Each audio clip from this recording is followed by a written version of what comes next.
Olá, acadêmicos, prontos para a nossa segunda aula? Nessa segunda aula nós vamos falar sobre sentido e referência, um assunto muito importante dentro do nosso curso. Vejamos então o que é sentido, referência e significado. Vejam aí, o significado é igual à referência mais o sentido. Então, o que significa isso na verdade? O significado de alguma coisa, de uma palavra, ele está ligado com o sentido e a referência. Eu tenho uma palavra, ela tem um sentido e tem uma referência. Então, se eu pego, por exemplo, um copo, mostro um copo. Qual é a minha referência? O copo, né? E o sentido daquilo? Tem algum sentido? Não, né? Não é uma palavra que está solta. É um objeto que está ali e não vai ter sentido e não precisa ter referência. Vamos ver isso devagar que vocês vão acabar entendendo. Tudo que nós falamos no nosso cotidiano tem um sentido e tem uma referência. Me refiro a alguma coisa. E para isso a fala tem que ser concatenada, ligada, uma palavra ligada na outra, para conseguirmos atingir nosso objetivo, que é o quê? Persuadir o nosso interlocutor. Ou então fazer que a pessoa com quem nós estamos conversando entenda o que nós estamos dizendo e coopere com a nossa conversação. Ok? Continuando? Então vejam, o que é o referente? São os objetos do mundo que podem ser representados linguisticamente. E o sentido? Depende de como o referente é representado. Vejam aqui o exemplo. Esta é minha casa. Este é o lugar onde eu moro. Então vejam, qual que é a referência que eu tenho? A referência é a casa. Esta é a minha casa. Mas eu posso não morar nessa minha casa. Eu tenho uma casa, essa é a minha casa, mas eu não moro nessa casa. Então eu tenho o sentido, que é a casa, a referência, desculpem, que é a casa, o sentido dela, essa é minha casa, né? Entendo que é minha, só que não preciso morar nessa casa. Então, eu mudo a frase. Esse é o lugar onde moro. Então, é outro sentido e outra referência. Esse é o lugar onde moro. Ok? Continuando. Nem sempre os sentidos que atribuímos às palavras e aos objetos do mundo correspondem necessariamente à mesma referência, o que eu acabei de dizer para vocês. Vejam aí, a referência ideix. O que é deix? Origem grega, significa ação de mostrar. Refere-se às características da língua que indicam orientações relacionadas ao tempo e ao espaço da conversação. É quando, por exemplo, nós aproximamos ou distanciamos os objetos. Nós dizemos, este relógio está perto de mim. Esse relógio perto com quem eu falo, né? E aquele relógio longe dos dois. Essa é uma deix bem usada no nosso cotidiano. Vejamos outros exemplos. Deix espacial, que é o de lugar, identifica o lugar de onde se enuncia ou sobre o que se enuncia. É geralmente apresentado por advérbios de lugar que indicam o espaço referido sem citar seu nome. Então vejam, quando eu uso deix, eu uso quando eu não vou citar o nome da pessoa ou do lugar a que eu estou me referindo. No caso aqui, se é espacial, eu não vou dizer o lugar que eu estou me referindo. Vejam, aqui é o meu lugar. Eu disse aqui onde?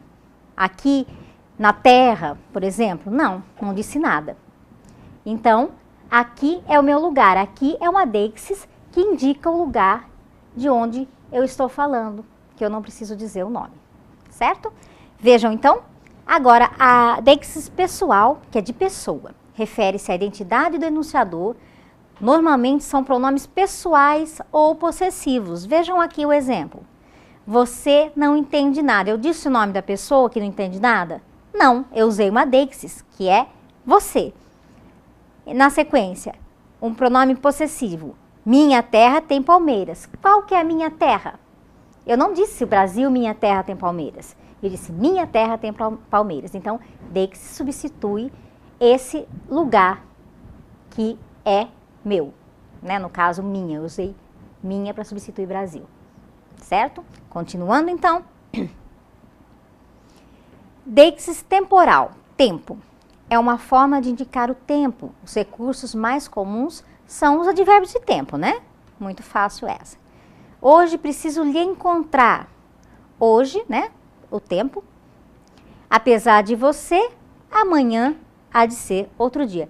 Nessa deixis temporal, não tem problema algum, né? São usados normalmente os advérbios de tempo ou palavras que os valha, que significa a mesma coisa, ou sinônimos, quase sinônimos, né? Seguindo, deixis discursivo é aquele do discurso, frequentemente apresentado por pronomes ou expressões que apontam para uma parte do texto, do discurso, que o enunciador quer focar. Então, no discurso vão ser expressões, mais fácil a gente encontrar expressões. Vejam aí. No próximo capítulo, está indicando o que vai acontecer em seguida. E a seguir, né? Quando a gente está falando em alguma coisa, a seguir vamos ver outro assunto. Então, essa deixis aí da enunciação serve para isso, para passar de um assunto para outro. Ok? Continuando. Deixis social, que a dinâmica social é bem interessante essa. Refere-se aos papéis sociais que as pessoas ocupam e ao status resultante desses papéis. Denominar as pessoas por senhor, doutor, mestre, companheiro, amigo, entre outras formas de tratamento.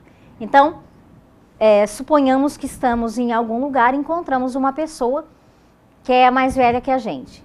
Normalmente, a gente vai usar uma deixis social para tratá-la. O senhor, né? A senhora.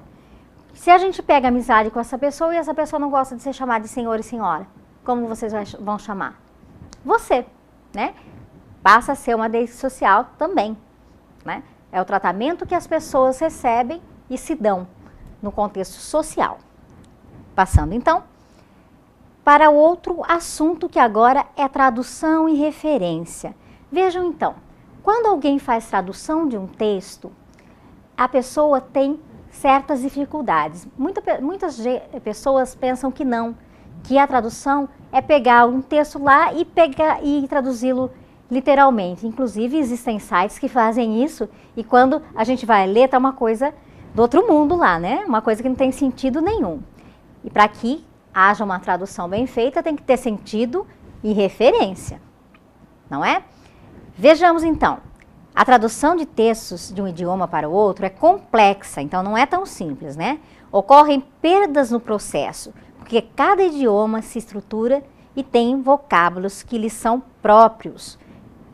Então, uma coisa que no Brasil tem um significado, em Portugal pode ter outro significado, e na França outro, certo? Então, a gente tem que conhecer um pouco do outro país para conseguirmos fazer uma tradução bem feita, que tenha sentido, que as referências sejam claras, tá?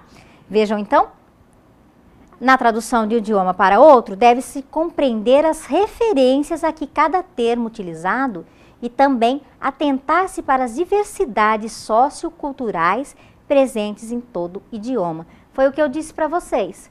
Nós temos que conhecer um pouco da cultura do outro país, né, do outro idioma que nós estamos mexendo, fazendo a tradução, para que nós consigamos fazer uma tradução efetiva, clara, objetiva e correta, que é o mais importante, né? Vejam aí um exemplo básico. Vejam, se a gente traduzir ao pé da letra essa frase em espanhol, no dar pé com bola, seria não dar pé com bola. Corresponde a quê no português? Não acertar? Uma. Vejam que uma coisa não tem nada a ver com a outra. Se eu não conheço a frase em espanhol, eu não vou saber o que ela significa em português. Certo? Não conheço a cultura espanhola, não sei o que ela quer dizer em português. Tá bom? Então, é isso que a gente viu nessa aula. Vimos sobre sentido e referência e tudo que envolve esses termos da língua. Certo? Nós vamos terminando essa aula aqui e até a próxima.